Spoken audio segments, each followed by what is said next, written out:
o le ale tau nunga o sa unua i ai ta mai tai whamasino le aso tato wōri maa.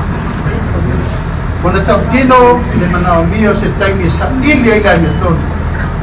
Ai tato te talia mana nana whaloa. Aua ni o tato tapatautari.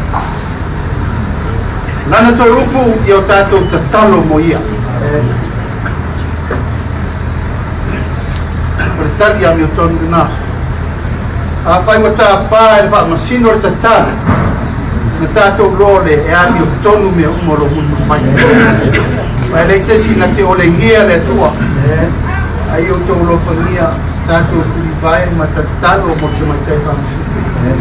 So soani no loto. So soani no finangalo. So soani no mafau. So soani le avenga mamafa. Lo fe mai aisia. Ili fengu fie se fai. Tato lafo i le tue mamang namo. Le tua fai me siri fai me angikon. Fai me maweki le uosu tato.